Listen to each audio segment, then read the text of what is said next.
The Witch with an Itch. On the last day of witch school, the littlest witch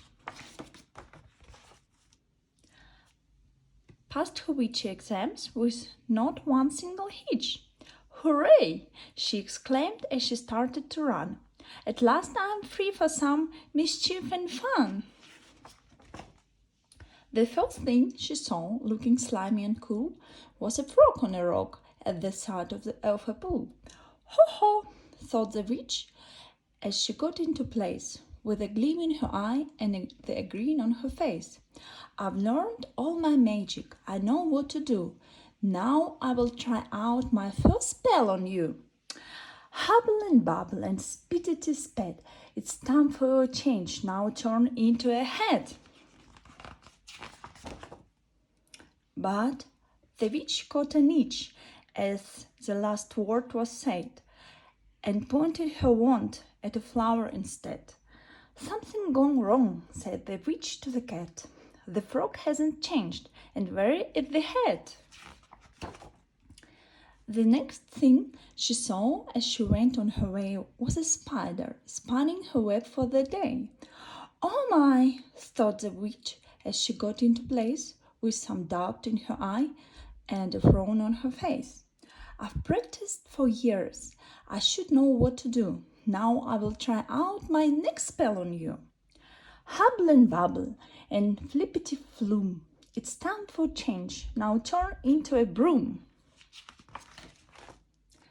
But the witch got an itch as the last word was said, and pointed her wand at a toadstool instead. "No!" cried the witch in a voice full of doom. "The spider's still here, and where is the broom?" The next thing she saw, peering this way and that, was a newt in the shade, looking shiny and fat. "Oh, bats!" thought the witch as she got into place, with a fire in her eye and a rage on her face. "If this doesn't work, I won't know what to do. Now I will try out my last spell on you." Hubble and bubble and spittity spot, it's time for change. Now turn into a pot. But the witch got an itch as the last word was said, and pointed her wand at a big stone instead. The cat couldn't look, and the witch lost the plot. The newts stayed the same, and where is the pot? "That's it!" screamed the witch, going red in the face, with no hint of calmness, composure, or grace. "I've tried to be patient, but that's the last straw," and she threw her new wand down with force on the floor. "It's not me going wrong. It's this wand. It's no good. It just doesn't work like a magic wand should."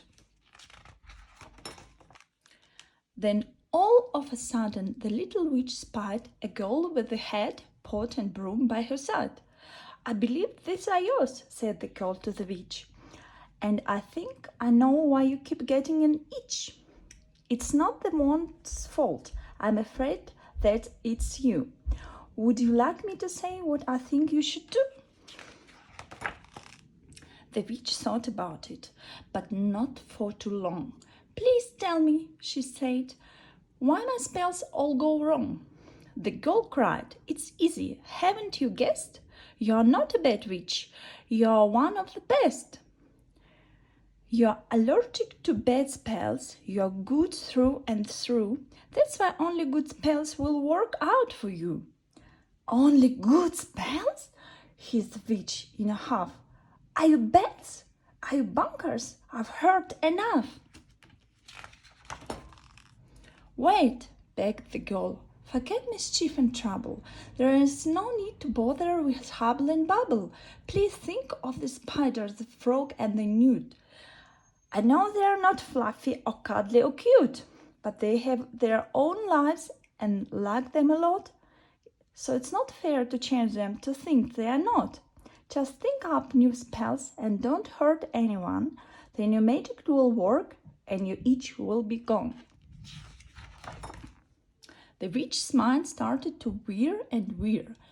as she thought it's all over, then said to the girl, "If you are right, then at last I will know what to do. So now I will try out my new spell on you." Hubble and bubble and ticky ticky tock, please turn that dress into a fancy new frock.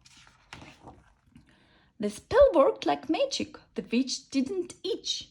The girl's frock was perfect down to the last stitch. And from that moment onward, they played every day, having fun with good spells. And the itch went away.